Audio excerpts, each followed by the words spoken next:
غزوہ ہند سے کیا مراد ہے؟ اکثر کشمیر میں جہاد کرنے والی تنظیمیں اپنے پمفلٹ میں اس کا ذکر کرتی ہیں اور جن کا حوالہ بھی دیتی ہیں۔ حدیث صحیح ہے، لیکن حدیث میں اصل میں دو غزوات کو جمع کیا ہے ایک حدیث میں۔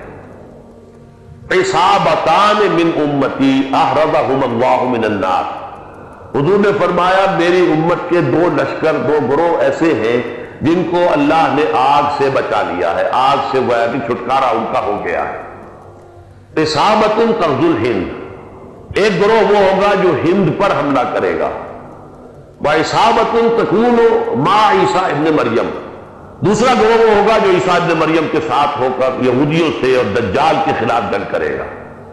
اب ان دونوں کا ایک حدیث میں ہونا لازماً میرے نزدیک ثبوت ہے اس کا کہ یہ سائملٹینیس ہوں گے، ورنہ غزوہ ہند جو ہے وہ تو محمد ابن قاسم بھی آئے تھے، اکیلا غزوہ تو پھر وہ ہو چکا، پھر وہ حدیث کا منشا پورا ہو چکا، پھر اب آپ آگے اس کو کوٹ میں کیجیے۔ اسی طریقے سے پھر محمد غوری نے بھی حملے کیے اور محمود غزنوی نے بھی کیے، یہ ابھی 200 سال پہلے جو ہے وہ احمد شاہ ابدالی بھی آئے تھے۔ یہ نہیں ہے، یہ ہوگا جب اس علاقے میں انشاءاللہ پاکستان افغانستان میں وہ خلافت علی منہاج النبوہ کا نظام صحیح قائم ہو جائے گا، متمکن ہو جائے گا، پھر یہ دائیں اور بائیں، شرق اور غرب میں دونوں طرف ایکسٹینشن ہوگی، اور ہند کی طرف بھی اور ادھر دوسری طرف یہ کہ یہودیوں کے، اسرائیل کے اور یہودیوں کے خلاف جنگ ہوگی۔ یہ ان کے بارے میں ہے، یہ نہیں ہے جو اس وقت جو ہے کشمیر میں جا کر کر رہے ہیں، یہ خام خواہ انہوں نے اپنے اوپر اس کو چسپاں کر لیا۔ عرب جو ہے وہ اندر سے کھوکھلے ہو چکے ہیں، عیاشی میں، دولت میں، پیسے میں، دولت، پیسہ، عیاشی، اس کی وجہ سے کھوکھلے ہو گئے۔ یہاں میں آپ کو دو حدیثیں سنانا چاہتا ہوں۔ سنن ابن ماجہ کی روایت ہے حضرت ابو ہریرہ سے رضی اللہ تعالی قال رسول اللہ صلی اللہ علیہ وسلم اذا وقعت الملاحم بعث اللہ بعثا من الموالی هم اکرم العرب فرسا واجودهم سلاحا یؤید اللہ بهم الدین، رواہ ابن ماجہ عن ابی ہریرہ رضی اللہ تعالی عنہ۔ جب ملاحم کا دور شروع ہوگا تو اللہ تعالیٰ اٹھائے گا ایک لشکر یا لشکروں پر لشکر موالی میں سے۔ موالی کون؟ عربوں نے جب فتح کیا تھا اس پورے علاقے کو خلافت راشدہ کے دوران، اور پھر وہ لوگ جو ہے، ایک رائے تو یہ تھی کہ غلام بنایا جائے ساری آبادیوں کو، لیکن یہ کہ حضرت عمر کا اجتہاد تھا، اس کے مطابق کہ ان کو غلام نہیں بنایا گیا، تو وہ موالی کی حیثیت رکھتے ہیں۔ عربوں میں دم نہیں ہے، موالی میں سے لشکر اٹھیں گے کہ جو در حقیقت حضرت مہدی کی حکومت کو قائم کرے گی۔ دوسری حدیث سنیے عن عبداللہ بن الحارث رضی اللہ تعالی عنہ، اور یہ ابن ماجہ کی روایت ہے۔ قال رسول اللہ صلی اللہ علیہ وسلم یخرج الناس من المشرق فیوقعون للمہدی یعنی سلطان، لشکر نکلیں گے، لوگ آئیں گے مشرق سے، اور وہ حضرت مہدی کی حکومت کو جمائیں گے اور قائم کریں گے۔ اب ذرا نوٹ کیجئے کہ جزیرہ نما عرب کے مشرق میں کون سے ملک ہیں؟ 3، ایران، افغانستان، پاکستان، یہ 3 سالڈ مسلم ممالک، مسلم آبادی اکثریت۔ ویسے تو یہ کہ آگے ہندوستان میں 20 کروڑ مسلمان ہیں، لیکن وہ 20 کروڑ جو ہے وہ تو 80 کروڑ کے اندر تحلیل ہو جاتے ہیں غیر مسلموں میں، لیکن یہاں جو معاملہ ہے یہ خالص اکثریت ہے۔ ان میں سے ایران کا معاملہ جہاں تک ہے، نمبر 1 یہ کہ وہ شیعہ عقائد کے حصار میں بند ہے، اس سے ادھر ادھر ہونا اس کے لیے ممکن نہیں۔ حدیث میں یہ بھی آتا کہ اصفہان سے 70,000 یہودی دجال کا ساتھ دیں گے، لیکن بہرحال خراسان ایک صوبہ ہے افغانستان کا اس وقت بھی شمال مشرقی کونے میں، مجھے امید ہے وہاں سے خیر کی، کیونکہ خراسان کا لفظ وہاں پہ شامل ہے، اور حضور کی حدیث میں بعد میں آپ کو سناؤں گا کہ خراسان سے فوجیں چلیں گی جو یروشلم کو دوبارہ حاصل کریں گی، فتح کریں گی، جیسے پہلے یروشلم کھویا عربوں نے تھا، دوبارہ حاصل کیا تھا کرد نے، کرد خون صلاح الدین ایوبی رحمۃ اللہ علیہ، ایسے اب پھر عربوں نے کھویا ہے، لیکن لینے والے خراسان سے لشکر آئیں گے۔ یخرج من خراسان رایات سود لا یردها شیء حتی تنصب بإیلیا، خراسان کے علاقے سے کالے علم لے کر لشکر چلیں گے جن کے رخ کو کوئی موڑ نہیں سکے گا جب تک کہ وہ جا کر یروشلم میں نصب نہ ہو۔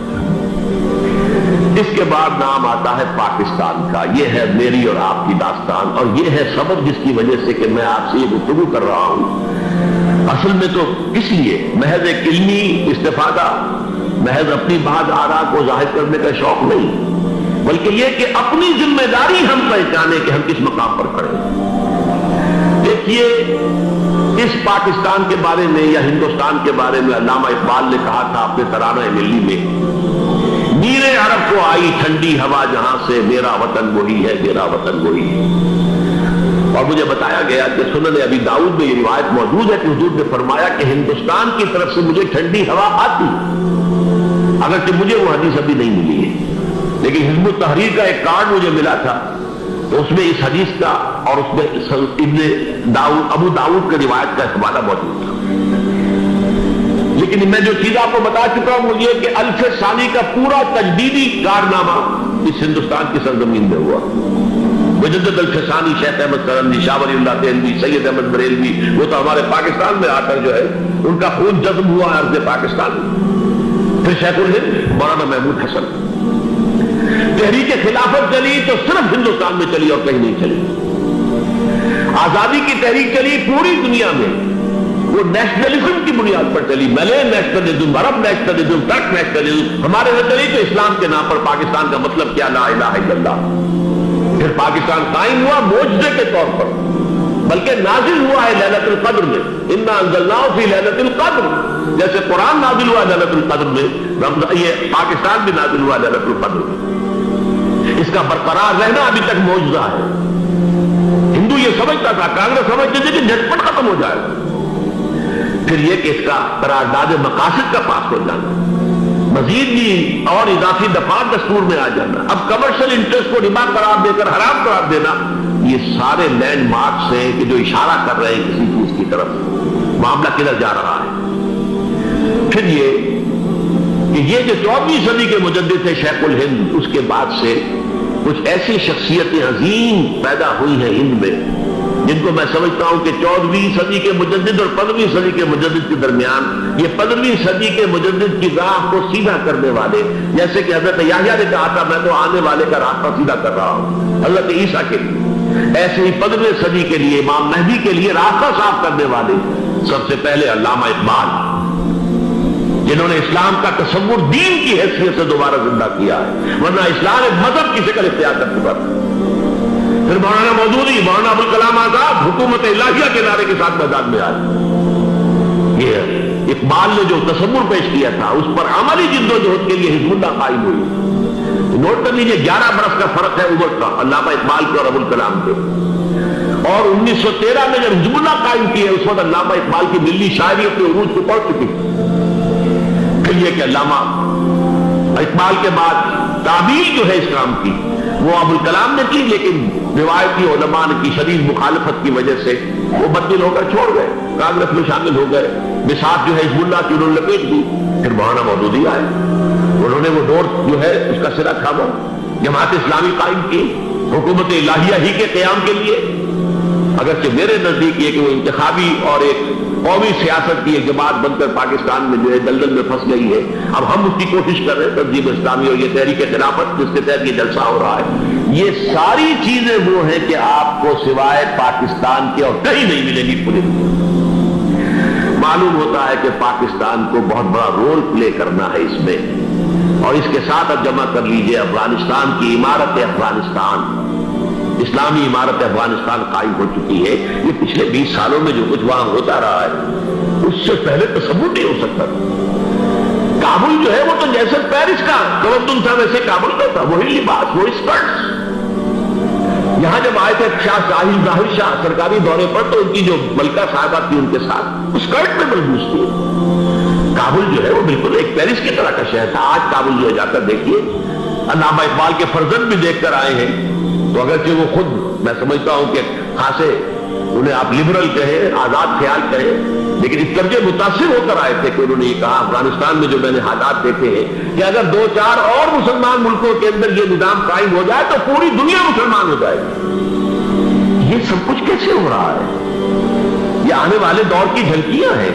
Coming events are casting their shadows before. یہ سب بتا رہے ہیں کہ پاکستان افغانستان کو مل کر اس میں کوئی عظیم رول پلے کرنا ہے۔ اور اس کے ضمن میں اب میں علامہ اقبال کے بارے میں آخری بات کہہ رہا ہوں۔ علامہ اقبال کے بارے میں عام یہ خیال ہے، انہوں نے اپنے خطبات میں مہدی کا اور نزول مسیح کا، حالانکہ میں کل پڑھ رہا تھا مولانا سید احمد اکبر آبادی رحمۃ اللہ علیہ کا ایک مقالہ ان کا کہ علامہ اقبال نے ابن خلدون کے بارے میں یہ کہا ہے کہ مہدی کا اور نزول عیسیٰ کا دونوں کا انہوں نے انکار کیا ہے، حالانکہ ابن خلدون نے نزول عیسیٰ کا انکار نہیں کیا، صرف مہدی کا انکار کیا۔ بہرحال علامہ اقبال نے خطبات میں انکار کیا ہے، لیکن یہ کہ اپنی شاعری کے اندر میں چیلنج کرتا ہوں کسی بڑے سے بڑے اقبال شناس کو، ان کا یہ شعر ذرا سنیے: خضر وقت از خلوت دشت حجاز آید برو، کارواں زی وادی دور و دراز آید برو۔ خضر وقت، امام وقت، رہنمائے وقت، قائد وقت، خلوت دشت حجاز، حجاز کی صحرا کی کسی خلوت گزینی سے نکل کر باہر آئیں گے۔ میں حیران ہوتا ہوں علامہ کے اس فکر پر اور اس مصرے پر۔ یہاں انہوں نے شیعہ اور سنی دونوں کے کانسیپٹ جمع کر دیے۔ شیعہ کا کانسیپٹ یہ چھپے ہوا کسی غار میں وہاں سے برآمد ہو گئے، اور ہمارا کانسیپٹ ہے ام سلمہ رضی اللہ تعالیٰ عنہ کی حدیث سنا چکا، چھپے ہوئے ہوں گے وہ وہاں پر، مدینے سے نکل کر آ کر مکے میں چھپ جائیں گے۔ اس خانہ جنگی کی حالت میں لوگ ان کی طرف دیکھ رہے ہوں گے، سوچتے ہوں گے انہیں میدان میں آنا چاہیے، تو پارٹ پلے کرنا چاہیے، امت کی رہنمائی کرنی چاہیے، لیکن وہ چھپیں گے، وہ کارے ہوں گے، وہ اس ذمہ داری کو قبول نہیں کرنا چاہیں گے، جا کے چھپ جائیں گے مکے میں، وہاں سے مکے والے انہیں نکالیں گے، اور وہ کارے ہوں گے، انہیں بالکل یہ پسند نہیں ہوگا کہ یہ ذمہ داری اٹھائیں۔ تو خضر وقت از خلوت دشت حجاز آیت برو، کارواں زی وادی دور و دراز آیت برو۔ کارواں جو چلے گا ان کی مدد کے لیے اس وادی دور و دراز، اس زی عظیم وادی دور و دراز، یہ وادی سندھ ہے۔ وادی سندھ جو ہے ہم سمجھتے ہیں کہ صرف یہ پاکستان اور پنجاب جو ہے یہ اس میں شامل ہے، سندھ اور پنجاب نہیں، افغانستان کا پورا مشرقی علاقہ اس میں شامل ہے۔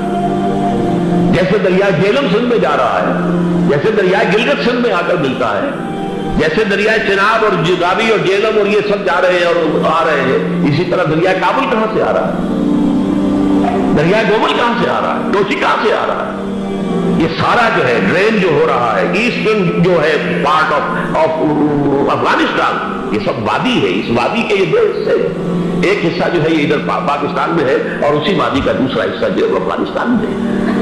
کارواں زی وادی دور و دراز آیت برو، کارواں چلے گا یہاں سے، یخرج ناس من المشرق یؤتون للمہدی یعنی سلطان ہی، مشرق سے فوجیں چلے گی کہ جو مہدی کی حکومت قائم کرے گی، اور یخرج من خراسان رایات و سود، اور خراسان سے سیاہ پرچم چلیں گے کہ جن کا رخ کوئی موڑ نہیں سکے گا، حتیٰ تنصب بیلیا، یہاں تک کہ وہ جا کر یروشلم سے دفن ہو جائے گا۔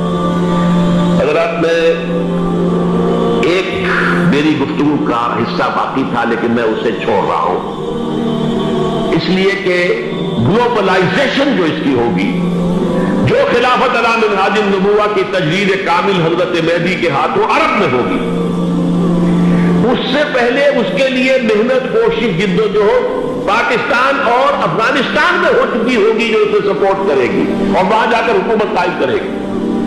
اس کے بعد گلوبلائزیشن کا جو مرحلہ اس کا ہے وہ حضرت مہدی کے ہاتھوں نہیں ہے، وہ حضرت عیسیٰ ابن مریم ان کے نزول کے بعد ہے، ان کے نزول کے بعد دجال کا خاتمہ ہوگا اور یہودیوں کا استحصال ہوگا، مسلمانوں پر بھی بڑی تکالیف عربوں پر آئیں گی، شدائد آئیں گے، لیکن یہ وہ میں حصہ جو اپنی گفتگو کا آج چھوڑ رہا ہوں اس لیے کہ میں دیکھ رہا ہوں کہ بعض حضرات کا صبر کا پیمانہ اب لبریز ہو رہا ہے، تو میں اس حصے کو پھر ملتوی رکھتا ہوں کسی دوسری محفل اور کسی